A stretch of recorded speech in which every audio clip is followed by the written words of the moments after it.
Alright guys, let me ask you a question, and feel free to answer it in the comments. What's the weirdest reason you've discovered a game? Because, baby, do I have a story for you. So, a few months back, Valve announced that they were going to give up moderating content on the Steam store, to which I say they were trying, and would be allowing anything. This included porn. I got to thinking, wouldn't it be awesome if Monster Girl Quest was available for easy purchase on Steam? And on the off chance that Toto had put it up and no one had noticed, I went searching. Typed in Monster Girl in the search bar and no Monster Girl Quest, but I found this game called Khimera Destroy All Monster Girls. Very positive reviews, a price I could agree with.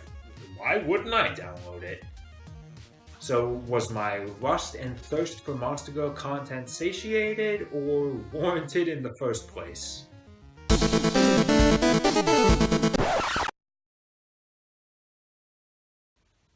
Fuck everything. Fuck everything.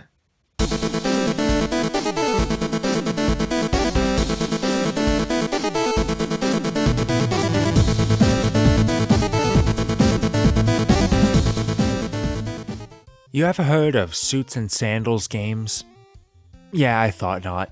They've been around for 10 years, but their output is pretty limited. VistaQuest, Mandax, Ice Demon, I would be extraordinarily surprised if you had heard of any of those games. And this King of the Hill map in TF2 that I swear I played once years ago. 2016's Khimera Destroy All Monster Girls was their first game released on Steam, making it their first release to reach a wide audience, so if you're gonna start somewhere, here's as good a place as any. On the peaceful Morgana Island lies the quiet Ragaza town until a group of pirates called the Sea Spiders raid the treasury for their vast reserves of gold and jewels. Unable to fight back, the police chief enlists the help of the local scientist, who can only offer his new chimera with a hastily added golem arm named Chelsea to chase after the pirates spread across the island. And she just does that, while also doing things like reuniting a crab with her father and doing a trade quest, until she comes face to face with the Pirate Queen, knocking her straight the fuck out while convincing the pirates to reform. I really didn't miss anything in that synopsis, by the way. The story really is that simple. It's more concerned with having humorous one-off conversations that set the mood rather than world building, character development, or to-be storytelling. It's definitely meant to be simple, though maybe a little too simple. There's nothing particularly lasting or intriguing in here. I wouldn't even say it's incredibly funny to make up for it. When something tries to happen after the credits to set up for a sequel, it doesn't even feel like the same game. If I'm gonna describe the writing style in any word, it's probably fluff. However, with that said, some of the lines do make me chuckle. Right off the bat, I enjoy Chelsea's reaction to the two people in the room when she's activated. I like this little crab girl and the box. The box. There's even a few glimmers of wonderful dark comedy, like this woman who just straight rips her eye out to give to you as a power-up, and the all but stated fact that Anchovy's mom fucked a pizza. And just to make it clear, I personally don't mind fluff, especially when Monster Girls are the subject. I'm still excited for the second season of Dropkick on My Devil, if only because of a good cowgirl. And this one has a good harpy. Love the name Amelia, by the way. You're playing this one for the gameplay, folks, but what is it all about? Chelsea will run, jump, dash, and punch her way through the pirate forces occupying various locations on the island, crossing treacherous obstacles to reach the boss. And I do mean treacherous. Some of these levels are incredibly challenging, with a lot of enemies, death, and tight passages. Don't expect to get that no death medal on your first run of any stage. Thankfully, there's no real penalty for dying. Yeah, you'll lose gems, but I don't really see the point of it. It's not like you need to recover the gems. The gems after a checkpoint always spawn to mitigate the damage, and the gems do nothing but reward a rank at the end of the stage. Well, on the plus side, getting an A rank has nothing to do with skill, it's all about exploration and collecting. If you want high ranks, you don't need to rush the stage, do things perfectly, just roll in the dough. I just don't see the purpose of keeping a grand total of cash if it can't do anything. Well, you've got the safety net and freedom to take a few risks. Take a good look around each of the levels, because there's a lot to find. Some of them are simple collectibles like character bio journals and trapped fairies, where there are many and don't mean anything. However, each primary stage has 2 unique collectibles with tangible rewards, a detonator that unlocks a small bonus stage for a little extra, and Gourmet Gal for a permanent health upgrade. You can even find costumes. I like the maid costume best. And there's even an extra one as DLC. DLC that I don't own. I don't make ad revenue off of these videos, I can't afford this. A lot of the hidden items can be found by breaking suspiciously conspicuous walls. A few are over really high walls, but some of them are really well hidden. This recording was the first time I didn't need to check a guide to find the important stuff. iFace's upgrade makes it a little easier, but more time consuming, and it still isn't enough, especially with a few false leads.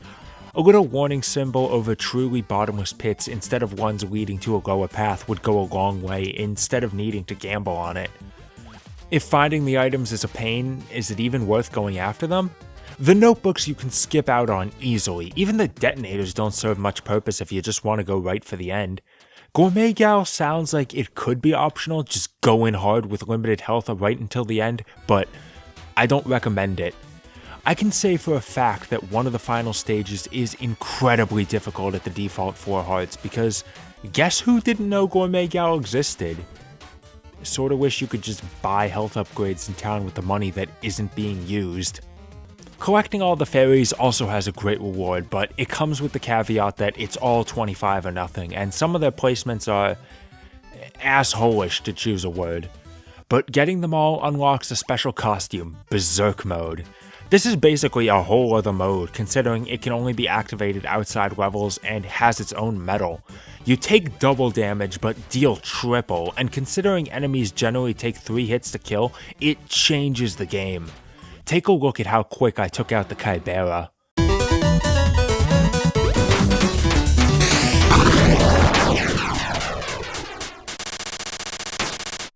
However, even without the superpowered bonus, the bosses are only as difficult as one would expect from a game like this. Some of them are more difficult than others. Amelia is pretty hectic while it's easy to stunlock Mimi, but all of them can be beaten at the minimum health without pulling your hair out. That's because they've got patterns, can be interrupted, and don't have any gimmicks to the arena. Just straight, solid, one-on-one fights with a fair difficulty. It also helps that the controls are tight and responsive. My hands cramped up after a full recording, though that could be due to using a keyboard instead of a controller, which the game graciously offers support for across the board, and I had early trouble getting the treasure box to work on command, but for the most part everything functions just as it should. Okay, I'll also admit that years of Mega Man X mean I'm never comfortable using the dash as an attack, and maintaining appropriate punching distance once that zone has been intruded is a challenge, but I accept that those are just the idiosyncrasies of the game. However, the very particular air dashes can be very difficult to time, and the hitbox on spikes like this just seem wrong. I have a theory as to why the gameplay is so smooth and satisfying, and there's a chance you've noticed it by now as well. See, there's something about the game that just feels very familiar. Very familiar. Very familiar. If there's any descriptor I can use to put a handle on Khimera, it's a poor man's Shovel Knight. And I mean that literally. Shovel Knight costs $25 while Khimera is free. If you don't see the similarities, you haven't played Shovel Knight. The only major gameplay difference is the lack of sub-weapons. Extra powers are instead awarded for beating bosses, Mega Man style, and can be accessed at any time with button combinations. Now, this comes with the disclaimer that Shovel Knight is the bigger game. It has more stages, more bosses, more abilities, more characters, more campaigns, and is the more polished experience. Not to mention, Shovel Knight rocks its 8-bit aesthetic with excellent color choices and lots of detail, while Khimera is very obviously tile-based, especially visible when the area changes. Khimera's soundtrack also isn't grand, but it's not bad. Throw them a couple bucks on Bandcamp for it, there's some fun pieces. And cards on the table, I've never been a fan of Shovel Knight's soundtrack either. If I'm listening to some Jake Kaufman on my phone, it's Shantae. Wow, what a surprise, one of the most acclaimed games of recent years is better than a freebie up on Steam? Frankly, you should have all seen this coming, it's no contest. The only reason I'm bringing up the comparison is because the games are so similar. Honestly, a little too much so. But on its own merits, I kinda like Khimera more. It's smaller, less difficult, and faster paced. It's easier to digest and replay. I enjoyed Shovel Knight, but I also haven't returned to it, even with the promise of whole new characters to use next time. Also, this one has monster girls. I just like Chill Shia, okay? Chimeras, huh? Fucking sweet. However, this preference does not extend to the bonus level, the Harvest Festival, a Halloween stage very much unlike any other stage in the game. It's large, it's open, there's no map, there's 50 pieces of candy to collect, various areas look the same. It's really hard. This level fucking blows. I think I found the one piece of candy I missed last time, at the cost of missing 2 now. Once a single level hits the 40-minute mark, I lose all excitement. Thankfully, the only thing you gain from this level are achievements and one costume, which doesn't even require collecting all the items. And the main game itself is pretty good. Keep your expectations in check, remember that you didn't pay anything, and you'll find a cute, charming, tight, and well-made platformer that'll last you about 2 hours. None of Suits and Sandals' previous games look very interesting to my tastes, but I wish them the best of luck in their future endeavors. War Girl looks pretty fun, and I can only hope the sequel hook here comes to pass. Though, I should admit I still like Monster Girl Quest more, so I guess my Fateful Search was a disappointment. Though, if Chill Shia was an encounter in Monster Girl Quest, maybe my opinion would be different. Chimeras, huh? Oh shit.